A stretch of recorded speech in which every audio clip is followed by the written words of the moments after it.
Ya han pasado esos 6 minutos que le habíamos dado a nuestro compañero Adrián para organizarse en la cocina. No sé si le habrá dado tiempo. Adrián, hola, ¿son tus manos las que están cortando esas patatas? ¡Jaja! Sí, son mis manos, Susana. Estoy intentando cortar las patatas a tacos. Desde luego no lo voy a hacer igual que lo está haciendo nuestro compañero Jorge, que es el chef. Pero oye, mira, no se me da tan mal.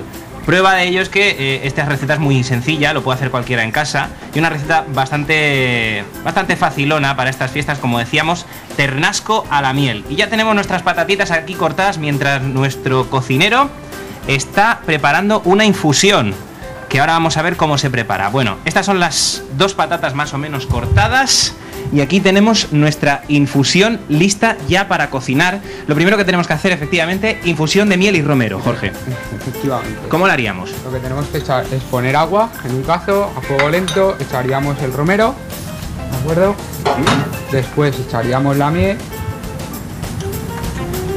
y lo dejaríamos durante 1 hora, hora y media, hasta que cogiera una textura de un tipo a un jarabe. Vale. Como el jarabe, el típico que se le daría a los bebés, ¿no? Vale, perfecto. Lo vamos a dejar aquí 1 hora, evidentemente la conexión no dura 1 hora, nosotros la tenemos ya reservada, pero ahora vamos a confitar las patatas de esta forma. Vamos a meterlas en aceite, te voy a dejar a ti porque yo soy bastante patoso en la cocina y no quiero liarla. Haríamos lo mismo, en aceite frío, las patatas las pondríamos y también sobre 3/4 de hora, 1 hora, hasta que viéramos que están blanditas, pinchándolas con un palillo. Susana, te has quedado, ¿no? Esto va no en aceite caliente, sino en aceite frío, ¿vale? 1 hora aproximadamente, hasta que estas patatas se van macerando con ese aceite, eso es. Y ya vamos a dejar aquí esto preparando. Pero falta el plato estrella, digamos el ingrediente estrella, que es el ternasco. Aquí lo tenemos, nuestra paletilla de ternasco. Nosotros la hemos preparado más o menos, vamos a dejarla por aquí y vamos a explicarlo cómo lo hemos hecho. Por un lado, hemos puesto la paletilla, ya ves que la receta no tiene grandes sofisticaciones, simplemente necesitamos esta bandeja, la paletilla y colocar aquí la grasa de cerdo, la manteca de cerdo. Exactamente, con eso es suficiente. ¿Y qué más tenemos aquí, tenemos por ejemplo? Tacos, tenemos el romero, hemos echado el aceite, hemos echado sal y nada más, un poquito. Y ahora al horno ya. Nada, al horno. Vamos a meter nuestro ternasco al horno, aproximadamente unos 30 minutos. 30 minutos, ¿vale? A 180 grados. Tenemos el horno ya preparado, Jorge, ahí lo tenemos. Recuerda, Susana, 30 minutos a unos 180 grados. Jorge, más o menos. Sí. Vale, perfecto. Y un truquito, para los que estéis en casa. Si hacéis ternasco, para darle ese punto crujiente, ¿qué debemos hacer? Pues lo debemos meter los últimos 10 minutos a 250 grados. Y así nos queda, cuando sale, nos queda bien crujientito. Eso, a ti te gusta el ternasco crujiente, ¿verdad, Susana? Sí, pero tierno por dentro. Tierno por dentro, crujiente por fuera. Y ahora vamos a ver el resultado, porque después de 30 minutos conseguimos este pedazo, lo tengo por aquí, de paletilla y casi ya medio emplatada. ¿Ves? Qué bonito. Qué buena pinta. Encima le hemos echado un poquito de pimentón para darle ese toque picantón. Adrián, necesario para todo, prácticamente para todo en la vida. Dime. Pero esas no son tus patatas, ¿no? Las que has cortado. Vale, venga, tiene truco. Sí, no son mis patatas, son las patatas de Jorge.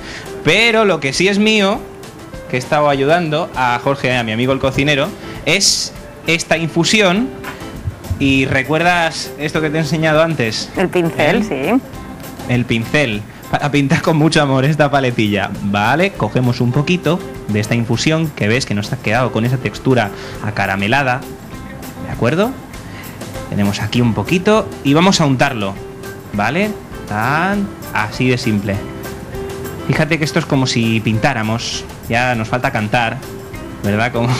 Como los cocineros de la tele. Pintor, ¿qué pintas con amor? Sería algo así, ¿no? Algo así. Vale, y ya está. Ya está terminada. Ahora más aproximadamente 1 hora, ¿no? Más o menos. 1 hora. Preparar este plato. Bueno, ¿qué te parece, Susana? Un ternasco de Aragón para estas fiestas, un producto típico, unas fiestas típicas y el pilar endulzado, en este caso, con ternasco de Aragón. ¿Quién lo diría? A ti te costaría un poquito más, ¿eh? Que te tomas tu tiempo en la cocina. Pero tiene una pinta estupenda. Buah, y yo lo voy a probar ahora y te aseguro que hoy me quedo aquí a cenar. Gracias, y harás muy bien. Hasta luego, Adrián.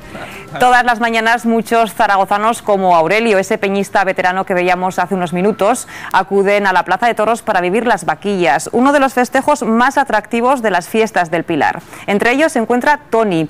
Él no puede perderse ni un solo detalle. ¿Es este el mejor lugar para captar las imágenes? Sí, bueno, los mejores lugares son los lugares altos para coger todo.